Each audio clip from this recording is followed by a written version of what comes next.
저녁 시간에 구속의 포괄적인 성격, 그래서 선교적인 교회 그 가운데 구속의 포괄적인 성격을 지금 살펴보고 있고요.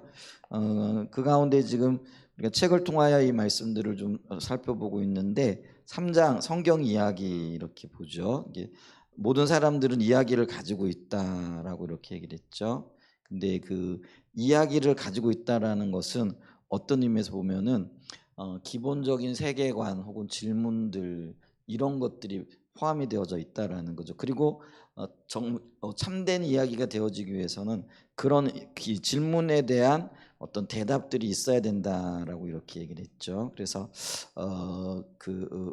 71페이지에 보게 되어지면은 나는 누구인가, 이건 이제 인간의 본질과 책무, 목적이 뭔가, 또 나는 어디에 있는가, 즉 내가 살고 있는 세계와 우주의 본질은 무언가, 또 무엇이 잘못되어 있는가, 세상의 근본적인 문제는 무엇인가, 또 이를 바로잡을 방법은 무엇인가, 무엇으로 그 문제를 고칠 것인가, 그리고 이게 지금 이야기에 내포되어져 있다라고 이렇게 얘기를 했잖아요.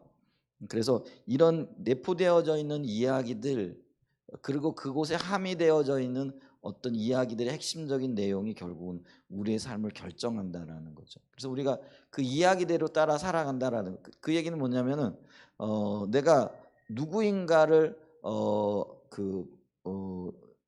알고 있는 그대로를 가지고 살아간다라는 그런 의미죠.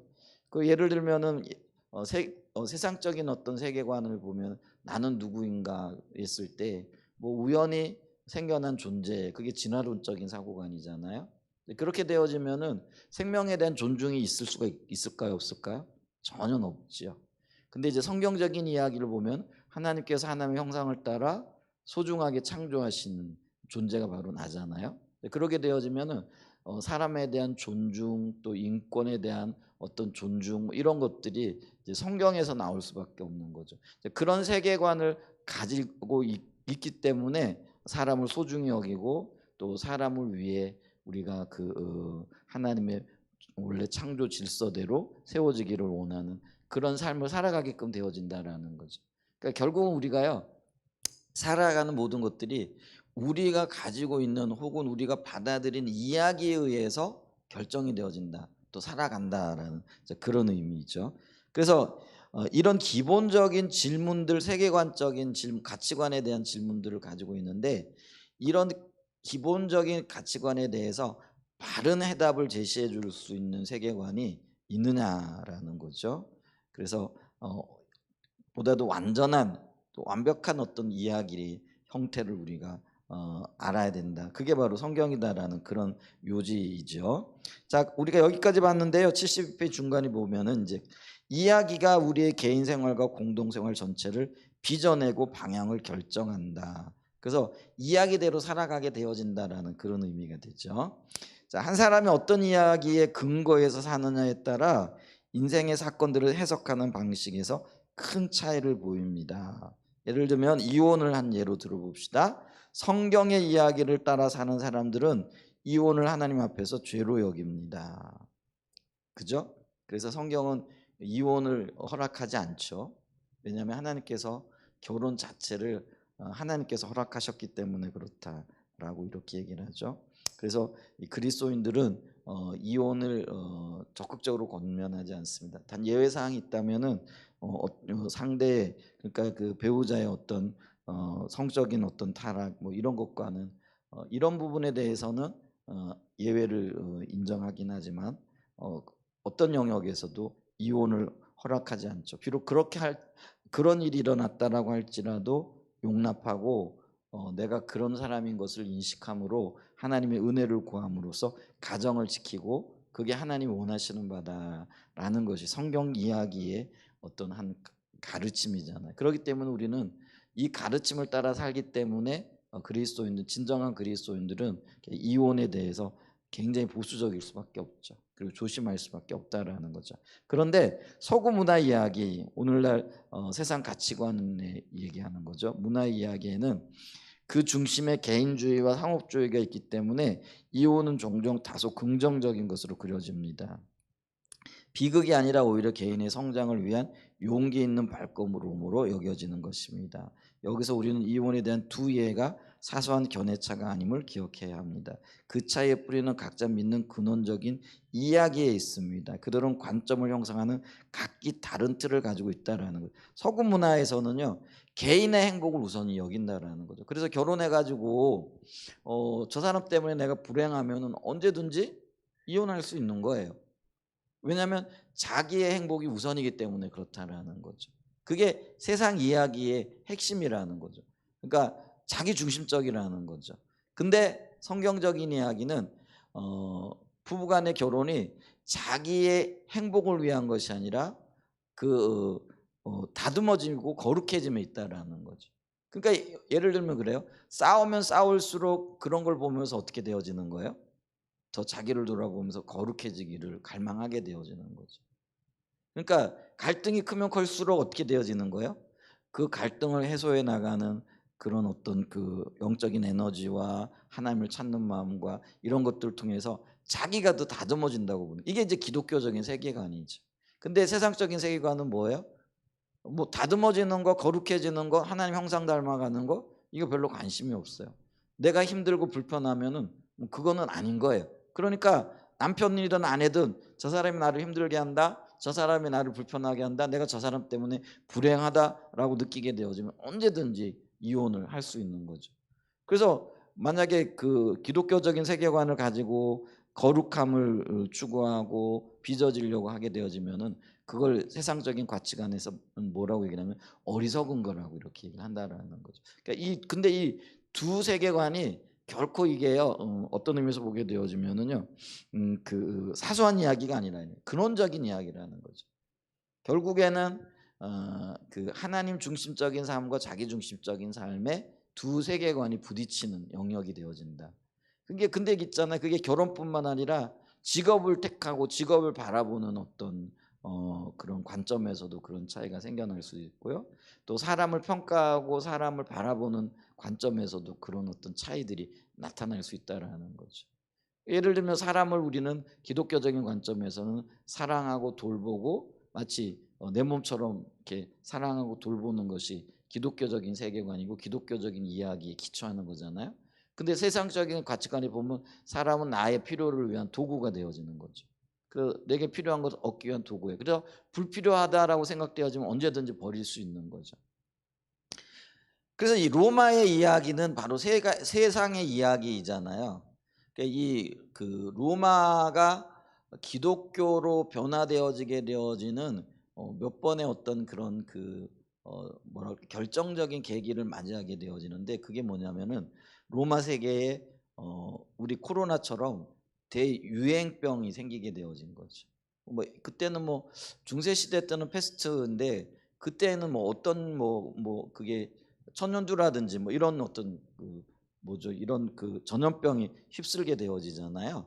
만약에 근데 그렇게 되어지면은 로마의 이야기, 그러니까 세상적인 관점의 이야기를 따라 살아가는 사람들은 전염병 걸린 사람은 내다 버려야 되는 거예요.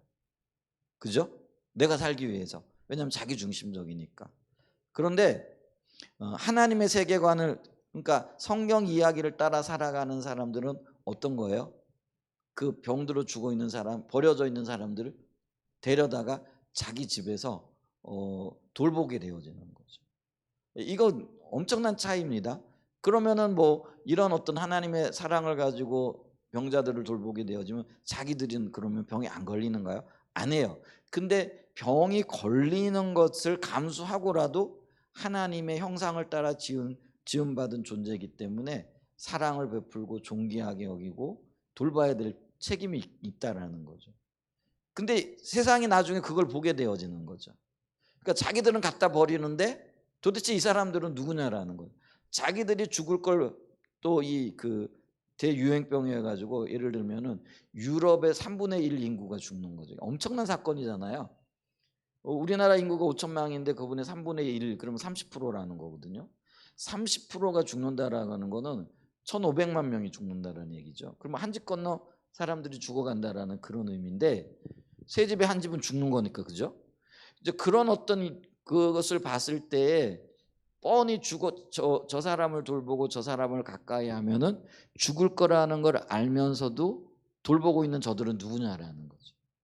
그게 엄청난 충격을 가져다 준 거죠.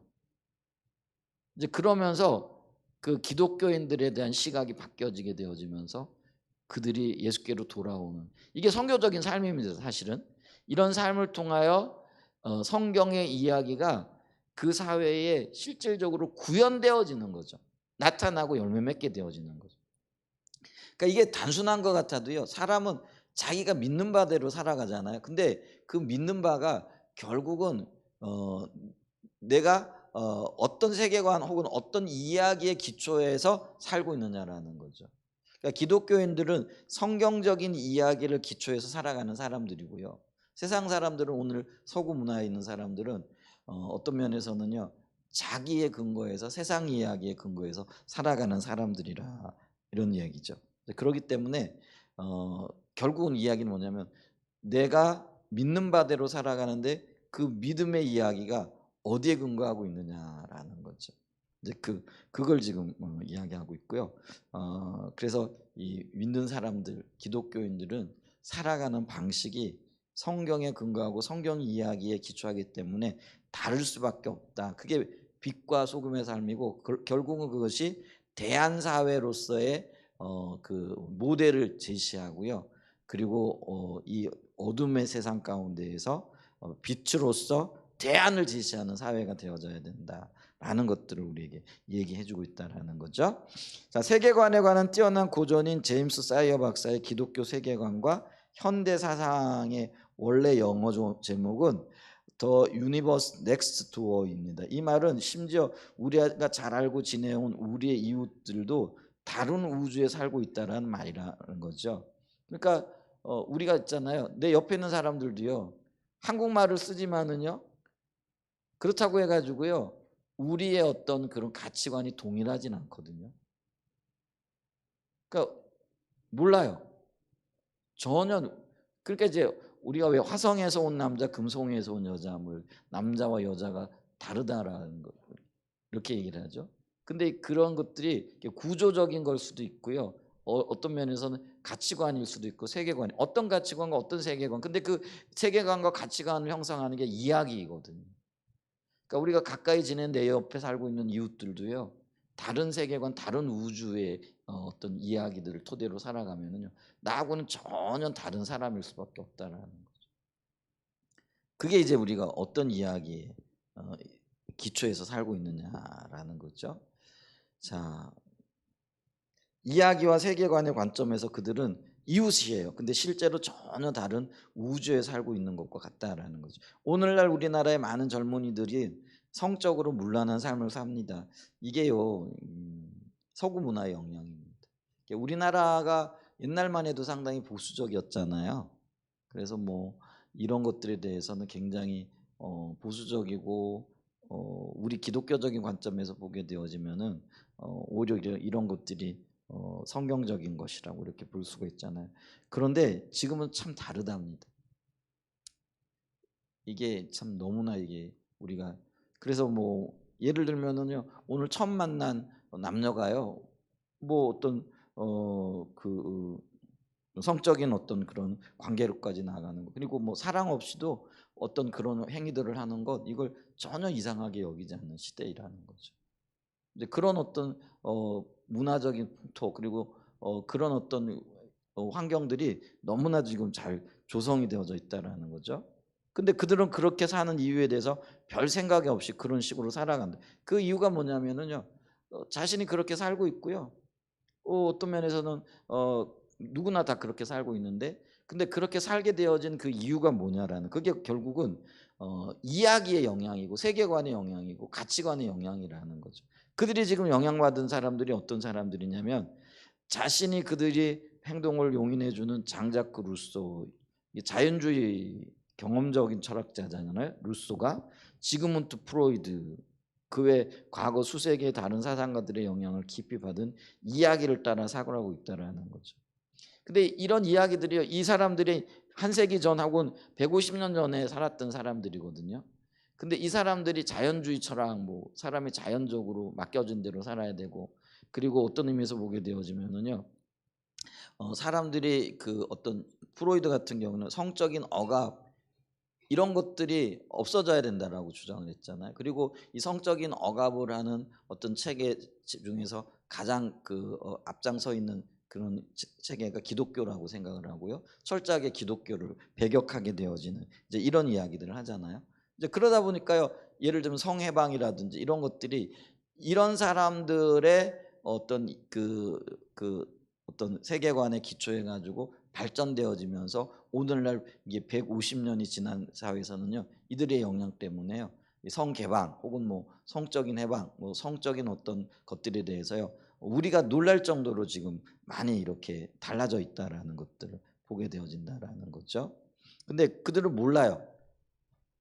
이런 어떤 이야기들의 배경 뒤에 어떤 사람들의 가르침이 존재하고 있고 그 영향으로 지금 자기들이 그렇게 살아가면서도 별로 어려움을 느끼지 못하고 당연한 것으로 여기고 있다라는 거죠. 어,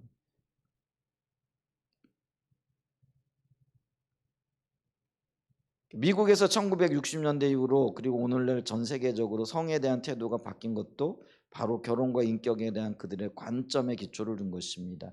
그것은 오늘날 많은 가정의 파괴 등 심각한 결과로 이어지고 있습니다. 이런 일들이 일어난 배경에 바로 이런 장자크 루소라든가 프로이드라든가 이런 어떤 많은 사람들의 사상가들의 영향이 있었고요. 그 이야기들을 받아들였기 때문에 그런 역사들이 있었다라는 거죠. 그래서 이야기는요. 개인 생활뿐 아니라 삶의 모든 공적인 차원과 국가의 삶까지도 빚어냅니다. 지금은 폐기되었지만 남아공의 인종차별 정책은 그 나라 삶의 모든 영역에 뿌리내리고 계획적으로 시행되었습니다. 그 당시 백인은 흑인과 달리 훨씬 좋은 학교에 다녔고 흑백 간의 결혼은 법으로 금지되었고 거주지도 법으로 따로 정해져 있었고 가장 좋은 일자리는 백인들의 몫이었고 모든 것이 다 그런 식이었습니다. 지금 와서 보면 그렇게 오랜 세월 동안 많은 사람들이 어떻게 그런 식으로 살 수 있었는지 잘 믿기지 않지만 이것이 이야기가 포괄적이며 개인 생활뿐 아니라 공동체와 국가의 삶까지도 빚어낸다는 것을 똑똑히 보여준 한 사례입니다. 아우슈비츠 등의 수용소에서 멀쩡한 사람 600만 명을 인종 청소라는 명목으로 죽인 나치 독일의 경우도 마찬가지입니다. 제가 남아공에 가보니까요. 해수욕장이 굉장히 아름다운 해수욕장이 있더라고요. 그리고 여기 언덕배기에 왜 우리가 오늘날로 하면은 이렇게 바다를 내려다볼 수 있는 그곳에 이제 우리 빌라촌이라든지 이렇게 고급 주택들이 이렇게 들어서 있더라고요. 근데 제가 충격적인 얘기 들었는데 그게 뭐냐면 이 바다에는 흑인들이 못 들어오는 바다라는 거예요. 백인들만 올 수 있는 곳이라는 거죠. 그게 충격적이잖아요. 근데 이제 그런 것들이 우리가 볼 때는요. 어떻게 그런 일이 있을 수 있냐? 지금은 조금 달라졌어요. 왜냐하면 이제 낸들라 말스 넬슨 만델라에 의해 가지고 이제 뭐죠? 흑인이 대통령이 되어지기도 하고 이제 그러면서 화해가 일어났고 근데 그건 표면적이고죠. 아직도 이런 깊은 어떤 뭐랄까요? 흑백 간의 갈등, 흑백 간의 어떤 차이가 존재하더라고요. 그러니까 이제 뭐 백인들은 잘 살고 흑인들은요 진짜 입에 풀칠하며 살아가는 정도이죠. 이제 그런 어떤 그게 이제 오랫동안 그렇게 수백 년 동안 그렇게 내려온 거죠. 근데 이제 이런 것들이 바로요. 어떤 면에서 그들이 뭘 받아들였느냐, 그들이 어떤 걸 믿고 사느냐, 어떤 가치관, 어떤 세계관을 따라 있느냐. 그렇다고 있잖아요. 이 남아프리카의 백인들이 예수를 안 믿느냐. 남아프리카 공화국이요, 기독교 국가거든요. 근데 그들은요 성경을 받아들이면서도 왜곡해서 받아들이는 거죠. 그래서 이걸 정당화하기 위해 가지고 이제 그런 것들을 흑인은 영혼이 없다라고 이렇게 가르친 거죠. 그러니까 우리가 개돼지를 부리듯이 흑인들은 개돼지 다루듯이 다루어도 된다라는 그런 교육을 시켰어요. 그런 이야기들을 만들어낸 거죠. 그게 가치관이 되어지고 세계관이 되어졌다라는 거죠. 그래서 있잖아요. 그들이 받아들인 그런 어떤 가치관이 개인의 삶뿐만 아니라 국가적인 차원에서도 공적인 영역에서 영향력을 미치는 거죠. 그러니까 조직적인 박해들이 일어나게끔 되어지는 거죠. 그러니까 독일에서 유대인들 600만 명을 인종 청소라는 이름으로 그 죽였죠. 그게 이제 이제 그런 게 근데 그런 일들이 일어났던 이유 중에 하나도요. 이제 어떤 면에서 보게 되어지면요. 독일이 기독교 국가잖아요. 근데 그럼에도 불구하고 그들이 이런 어떤 뭐라 그럴까요? 그 유대인들은 예수를 죽인 자들이다. 그러니까 어떤 의미에서 보게 되어지면은 저주받은 민족이다. 저주받았기 때문에 그들을 어떤 면에서는요 죽여야 된다. 이 세상에 없앨 존재가 되어져야 된다. 이런 어떤 주장들을 하게 되어지고 그런 것들이 받아들여져 그게 그들의 한 이야기가 되어져 버리는 거죠. 그러니까 이 이야기는 뭐냐면은요 참된 이야기가 아니라 거짓된 것들을 받아들이고 이 거짓된 것들도 한 이야기가 되어질 수 있고요. 그래서 그걸 받아들였고 그걸 따라 살아가게 되어진다는 거. 그 영향력을 이야기를 하고 있다는 거죠. 그래서 사람은 이야기의 토대에서 살아가고 있고 행동하게끔 되어진다라는 거죠. 그리고 그 집단이요 혹은 한 국가적으로도요 그런 것들을 받아들일 수 있어요. 전체주의적인 국가는 공산주의자들도 마찬가지죠. 이제 그런 어떤 것들을 받아들이는 거죠. 그런 것을 의해 가지고 그게 신념이 되어지고 세계관이 되어지고 가치관이 되어져서 살아가게 되어지는 거죠. 근데 이제 이런 것들은 거짓된 이야기라는 거죠. 그래서 오늘 여기서 얘기하는 건 뭐냐면은 성경은 참된 이야기를 담고 있다라는 거죠. 그래서 성경은 참된 하나님의 이야기, 즉 메타네르 거대 이야기를 담고 있다라는 거죠. 자, 기독교 신앙을 이야기로 즉 메타 내러티브로 이해하는 것이 매우 중요하다는 사실이 점점 확산되어지고 있는데 크리스토퍼 라이트는 다음과 같이 말한다라는 거죠. 구약의 하나님의 이야기를 말한다는 사실은 이론의 여지가 없다. 다른 견해가 없다라는 거죠. 하지만 내 말은 그보다 훨씬 큰 것을 의미한다. 구약은 구약의 이야기를 그 이야기라고 더 정확히 말하면 궁극적으로 모든 피조물, 시간, 인간 전체를 포함시킬 최종적이고 보편적인 이야기의 일부라고 말한다. 구약을 이야기라고 얘기하는데 그 이야기라고 얘기한다는 거죠. 정관사가 붙었어요. 그 이야기 외에 다른 이야기가 사실은 없다라는 거죠. 그 얘기는 다른 이야기들은 가짜라는 거죠. 그러니까 사실은 성경의 진리가 무한 하나님의 말씀으로서 우리에게는 진리죠. 기독교인들에게는 그거 외에 다른 것이 없죠. 그래서 우리는 그 이야기, 그 진리라고 이야기를 하는 거죠. 그런데 이제 세상은 그 이야기가 아니라 다른 많은 이야기들 중에 하나로 이렇게 본다라는 거죠. 우리는 성경을 구약의 이야기든 신약의 이야기든 예수님의 이야기를 그 이야기, 그분의 역사, 그분의 사역이라고 이야기를 한다라는 거죠. 그 얘기는 그거 외에 없다라는 거죠. 그게 우리의 믿음이고 우리의 이야기를 받아들이는 방식이잖아요. 근데 세상은 처음에는 그렇게 생각했어요. 근데 지금은 뭐예요? 그 이야기가 아니라 여러 이야기들 중에 하나라는 거죠. 그렇게 받아들이게 되어지면은요 수많은 이야기들이 있게 되고 자기가 선호하는 이야기들 따라 살아가게 되어지는 세상이 되어졌죠. 이게 이제 어떤 면에서는요 포스트 모더니즘 세계에서의 일어나고 있는 현상이라는 거죠. 다양화라는 거죠.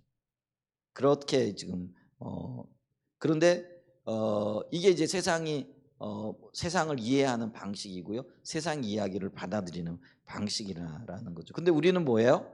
더 정확하게 말하면 궁극적으로 모든 피조물, 시간, 인간 전체물을 포함시킬 최종적이고 보편적인 이야기다.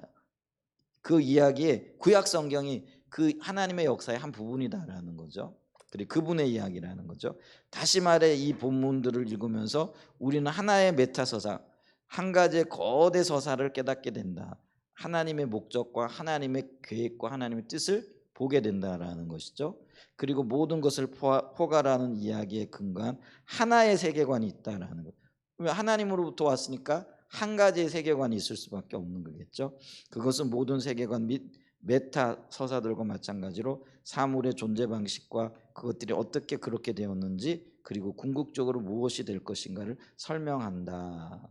성경 속에는 하나님의 모든 의도가 담겨져 있고 그 성경을 통해서 우리는 하나님의 그 의도와 하나님의 뜻을 발견하게 되어진다라는 거죠.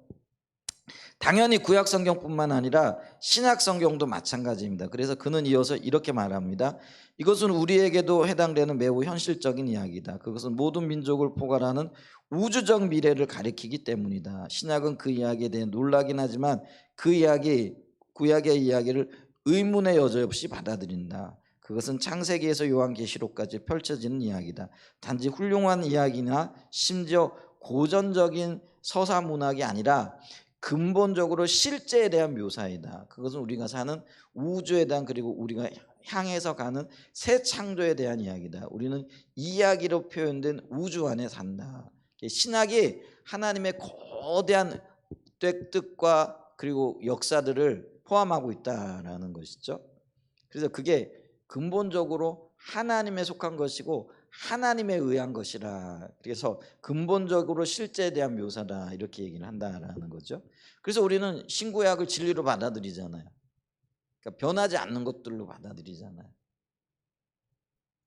그래서 변하지 않는 하나님의 의도와 그리고 일하시는 하나님, 이루어 가신 하나님의 역사들을 우리는 그렇게 받아들이. 이게 이제 거대한 메타 내러티브라는 거죠. 하나님의 이야기라는 거죠.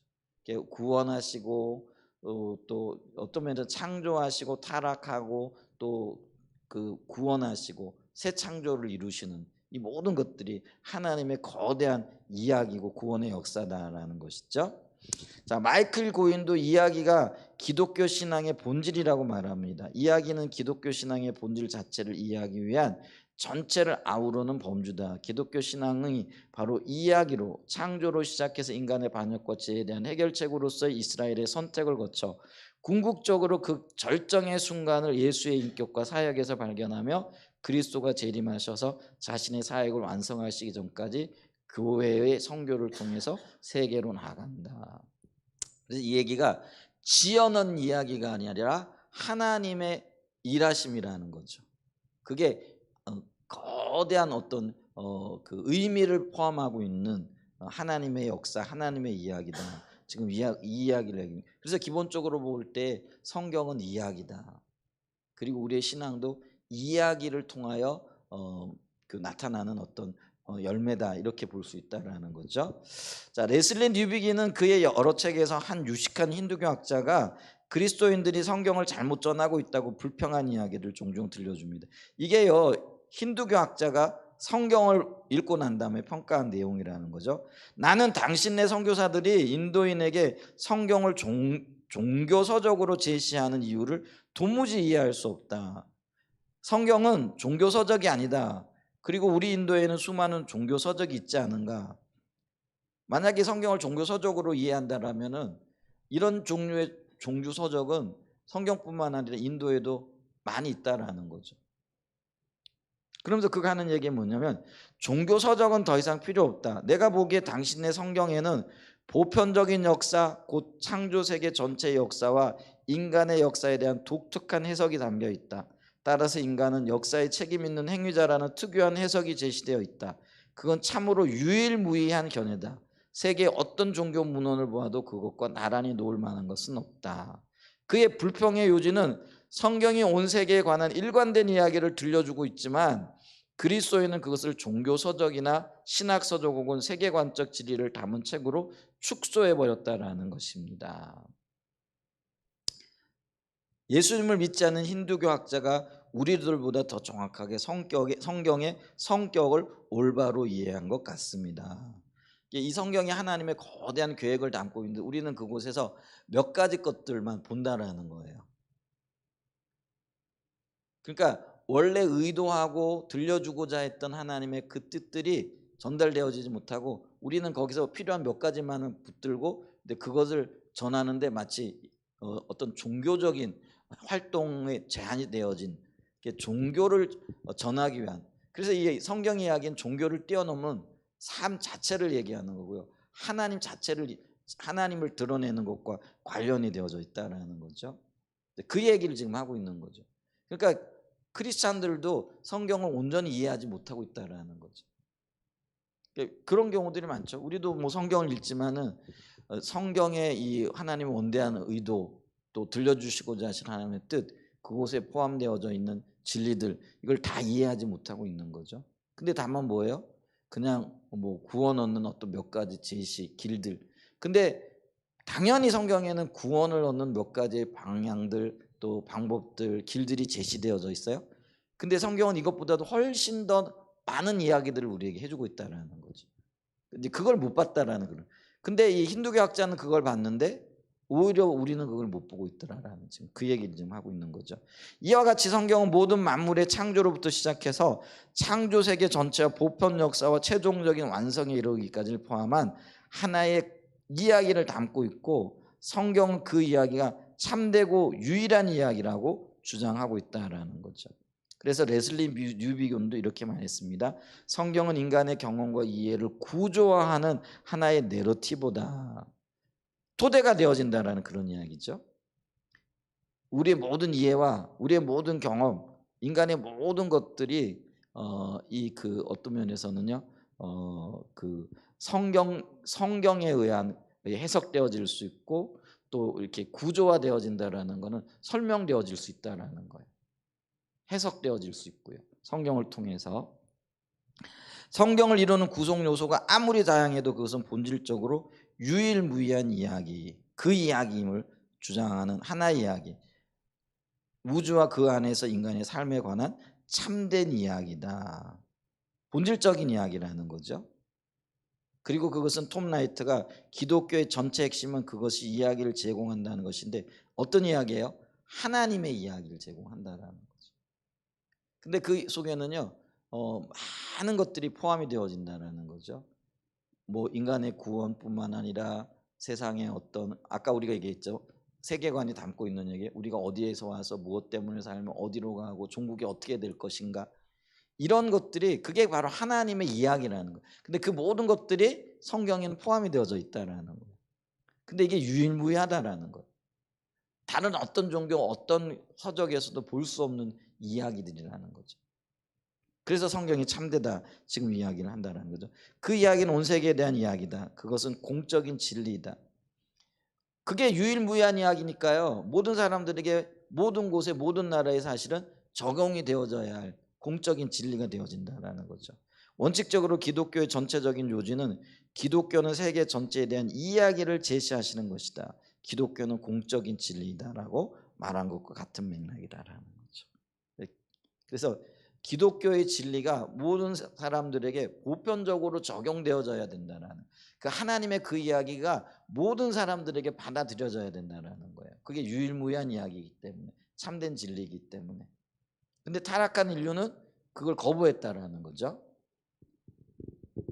자, 성경을 이야기로 이해하지 못하면 문제가 된다라는 거죠. 성경이 큰 이야기, 메타 내러티브를 담고 있다는 사실을 간과하게 돼, 그거를 인식하지 못하게 되면 심각한 문제가 발생할 수 있습니다. 그것은 단지 성경의 일부를 잘못 해석하는 문제가 아니고 어느 이야기가 우리의 삶을 빚어내고 있는지를 모르는 그야말로 중대한 우리의 삶의 기초가 여기에 있다는, 우리는 하나님께로부터 와서 하나님을 위해 살고 하나님과 동행하다 하나님께로 돌아가는 삶이라는 거죠. 그게 이야기죠. 성경의 이야기인다는 거죠. 근데 그걸 알지 못하게 되어지면은요 아주 심각한 문제가 생긴다는 거죠. 어떤 사람들은 성경에서 신학적인 증거 본문을 잘라낸 다음 그 진리의 단편들을 조직신학으로 재구성합니다. 어떤 사람들은 성경을 쪼개 신앙생활의 자료집으로 엮은 다음 거기서 위안을 주는 약속들과 도전적인 권고들을 끌어냅니다. 또 어떤 사람들은 성경을 도덕적인 교훈들로 쪼갠 다음 거기서 윤리적인 지침을 도출합니다. 그런데 이렇게 성경을 이런저런 파편, 뭐 신학이라든지 신앙생활이든 영성이라든지 도덕적으로 잘라내면은 이런 요소들이 우리 문화를 지배하는 다른 이야기 속에 얼마든지 끼워 맞춰질 수 있다라는 것입니다. 그렇죠? 예를 들면 기독교 윤리, 이거는 뭐 자타가 공인한 얘기죠. 탁월하죠. 그 윤리가 뭐냐면은요, 내가 받고 싶은 대로 다른 사람을 대접하라는 거죠. 근데 이게 거대한 메타네를 하나님의 의도 속에서 이해되어지지 아니하고 요 탁월한 윤리만 가지고요 세상에서 적용을 해버리면요 그 세상의 윤리와도 이게요 뭐 그게 뭐죠? 부조화가 없어요. 그게 조화가 되어진다라는 거죠.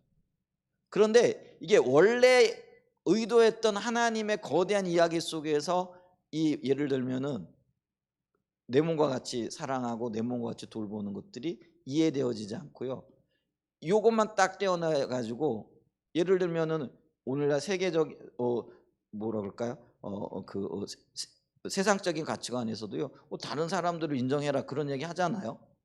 근데 그렇게 인정하는 그 내면에 뭐가 있는 거죠? 결국은 자기 중심이 있는 거죠. 근데요, 이게 전혀 부조화스럽지 않다라는 거죠. 근데 원래 의도는 잘못 해석되어질 수 있다라는 거죠. 얼마든지 그렇게 오용되어질 수 있다, 여지가 있다라는 것을 지금 이야기하고 있다라는 거죠.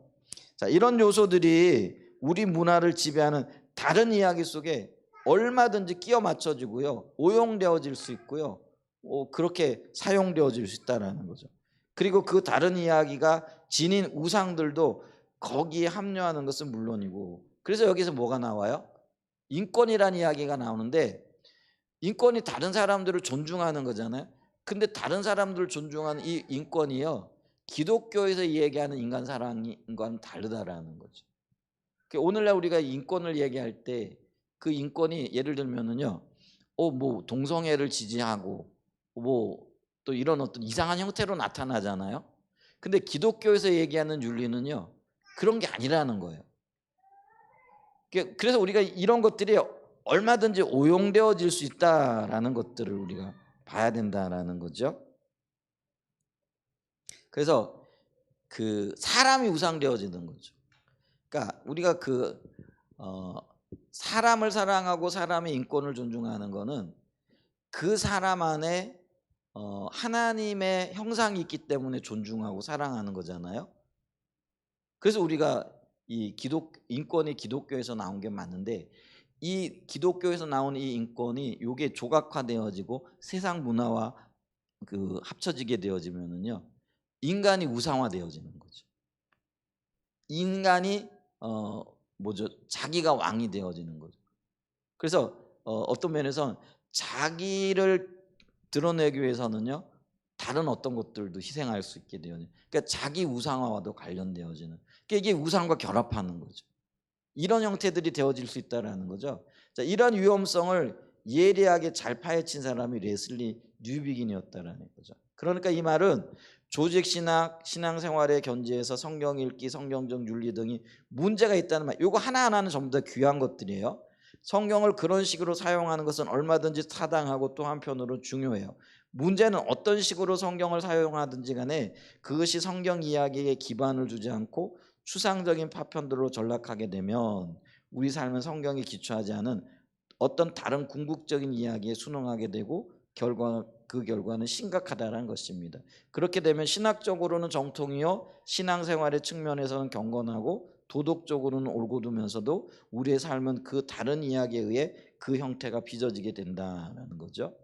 성경은 좀 더 포괄적인 세속적 이야기 속에 흡수되어 버려 그 위력과 영향력을 잃어버리게 됩니다. 그리고 우리의 성경은 무력해집니다. 이게 이런 거예요. 다원주의 이런 거죠. 그래서 우리는 다원주의라는 건 뭐예요? 세상에 다양한 모든 것들이 존재하고 그런 것들을 인정한다라는 그런 의미잖아요. 그게 틀린 말은 아니죠.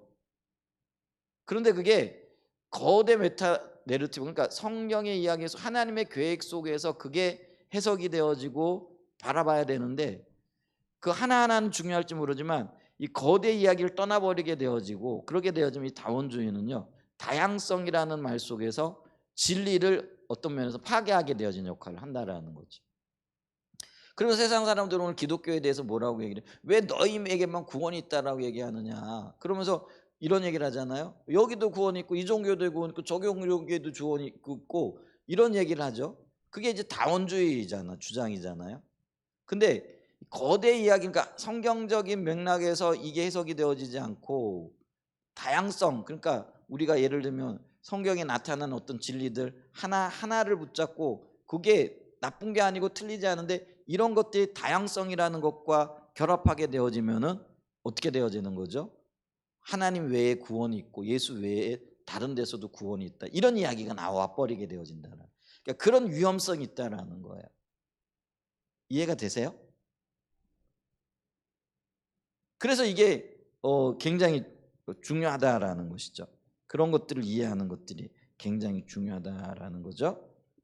자, 무슨 말인지 설명해 보겠습니다. 우리가 앞으로 계속해서 살펴보겠지만 네슬리 뉴비그는 언어 문학은 그 기저, 즉 밑바탕에 종교적인 신념을 가지고 있다는 사실을 잘 파헤칩니다. 그래서 우리가 그 얘기를 하잖아요. 이 그 진화론도요. 이거는 학문이 아니고 과학이 아니고 종교라는 거예요. 그 밑바탕에요. 종교적인 어떤 심성을, 종교적인 어떤 사고를 가지고 있다라는 거죠. 그렇기 때문에 그들은요, 이 그 진화론이요, 과학이 아니에요. 종교라는 것. 그런 어떤 주장 이면에는요, 이게 종교적인 특성이 있다라는 거죠. 근데 그 종교적인 특징이, 그 주장이 복음과 양립할 수 없는 우상적인 것이라는 거예요. 그 신조는 모든 종교가 그렇듯이 포괄적인 주장을 하고 절대적인 충성을 요구하고, 뉴비기는 그 신조를 타당성 구조라고 부르기도 한다라는 거죠. 그래서 우리가 선교적인 삶을 살면 주변 문화의 기저에 있는 복음과 양립할 수 있는 우상 숭배적인 신념 혹은 신조로 인하여 문화적인 충돌이 불가피하다라는 거죠. 그래서 우리가 구원은 예수밖에 없다. 이게 성경이 우리에게 들려주는 얘기죠. 그래서 다른 모든 것들이 우상이라는 거죠. 사람이 만들어내는 것들이라는 거죠. 그게 거대 이야기, 성경에서 말하고 있는 바잖아요. 근데 지금 세상은 다양성을 얘기를 하죠. 그래서 왜 예수만 구원이 있다라고 말하느냐. 그래서 이 그들의 그 어떤 문화적인 배경 속에서 종교적인 다양성을 인정한다 그러면서 이 그 절대적인 어떤 진리와 충돌하게 되어지는 거죠. 그래서 여기서 우리가요, 갈등이 일어날 수밖에 없는 거죠. 그런 어떤 그게 이제 거짓 이야기들의 도전이다, 이렇게 이야기할 수 있다라는 거죠. 또한 성경 이야기는 마치 안경과 같습니다. 그것은 우리가 바라보는 대상이 아니라 그것을 통해 세상을 바라보는 도구입니다. 성경은 우리에게 이 세대를 본받지 말고 오직 마음을 새롭게 함으로 변화를 받으라, 이렇게 얘기를 하는 거죠.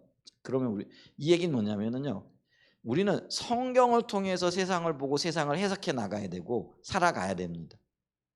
그죠? 그런데 그 다른 이야기들은 뭐냐면요, 자기들의 삶의 현실을 가지고 성경을 보게 한다라는 거죠.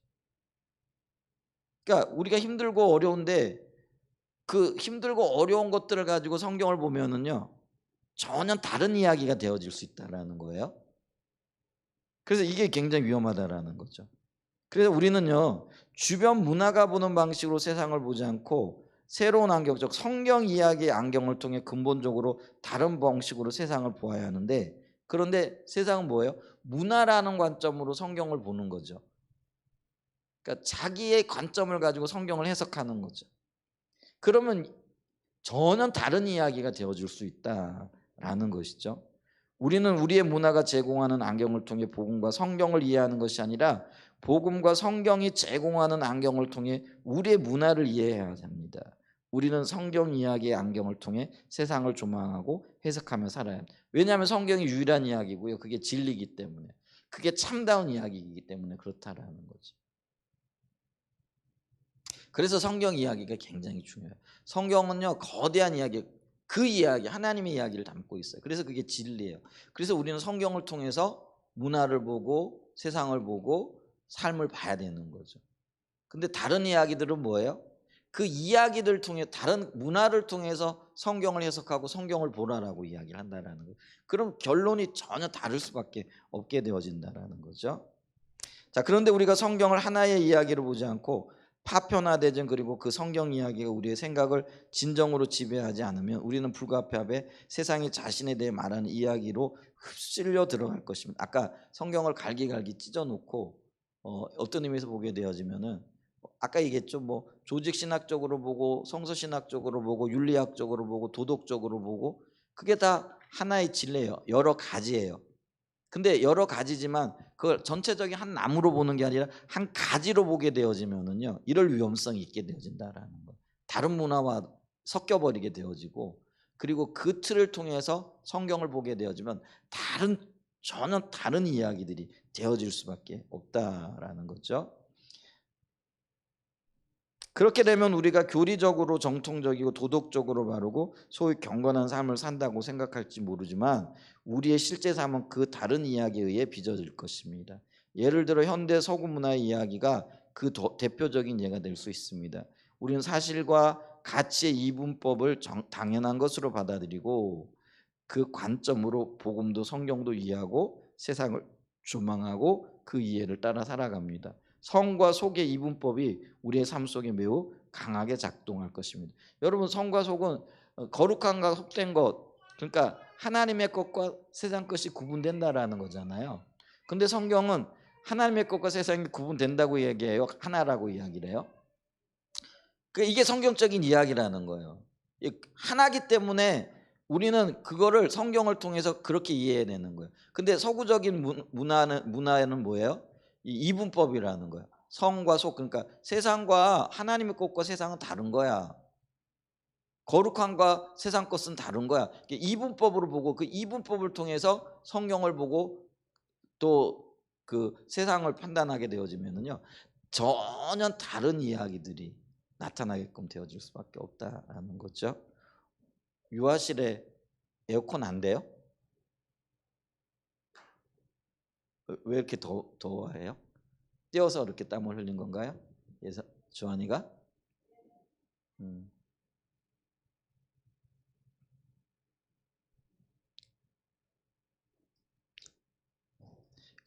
자, 그렇게 되면 복음과 성경은 모든 공적 인형에서 어떤 합법성도 갖지 못할 것이고 그것은 사유화된 가치들로 전락해 버릴 것입니다. 개인적인 것들로 전락하게 되어졌다라는 거죠. 또한 뉴비긴의 말처럼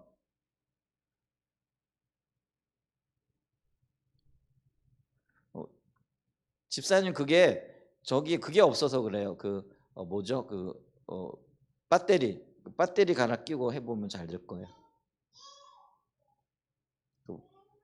리모컨의 배터리가 지금 다 된 것 같아요. 밑에 것도 그렇던데. 교회는 복음의 전달자로서 예외 없이 모든 인간 문화를 지배하는 것들과 상충하고 또 그것에 의문을 제기하는 새로운 타당성 구조 안에서 살면서 그 문화를 구속하는 선교적 삶을 살아야 하는데 오히려 문화의 이야기를 가지고 복음을 재단해 버림으로써 교회의 선교는 무력화되어 버릴 것입니다. 그것은 우상 숭배의 삶입니다. 그러므로 우리는 성경의 이야기로 무장되고 성경 이야기를 따라 살아가야 된다라는 것이죠. 이게 굉장히 중요합니다. 이 그리스도인들이 성경을 진리로 받아들일 뿐만 아니라 그 성경 이야기대로 살아가고자 하는 그런 마음의 자세와 태도가 굉장히 중요하다라는 것이죠. 근데 이런 이야기들이 되어지는 이유가 뭐냐면요, 우리가 성경을 잘 모른다라는 거예요. 그리고 이야기들을 있는 그대로 이해하지 못한다라는 거죠. 그렇기 때문에 성경 이야기대로 따라 살아가지 않는 거죠. 그러니까 그리스도인의 삶에서도 성과 속의 구분이 이분법적인 삶을 살아가게 되어지는 이제 그런 일들이 나타나게 되어진다라는 것이죠. 그래서 여기 79페이지 보면 오늘날 성경의 이야기로 무장되어 있는 성도들이 많지 않은 것이 현실이다라고 이렇게 얘기를 하고 있는 거죠. 이 문제점에 대해서는요, 지금 들어가게 되면 시간이 너무 많이 걸릴 것 같아서 다음 주에 또 계속해서 좀 살펴보도록 하겠습니다. 그래서 이게 좀 책이 이런 부분에서 잘 이해가 되어지지 않는 영역들이 있을 수도 있거든요. 근데 여러 번 좀 이렇게 좀 읽어보시기 바랍니다. 그러면은 이 이야기들이 좀 뭘 이야기하고 있는가 하는 것들을 좀 보실 수 있을 거예요. 지금 좀 이렇게 보면은 쭉 살펴봤기 때문에 이게 지금 어떤 이야기들인가 이런 것들은 좀 볼 수 있지 않을까 이렇게 싶습니다. 그래서 성경은 하나님의 이야기로서 거대한 하나님의 의도를 담고 있다. 그것이 우리의 참된 진리로서 받아들여져야 되고 이야기가 되어져야 된다라는 것들을 우리가 말해야 될 것 같아요. 알아야 될 것 같죠. 자, 우리 기도하겠습니다.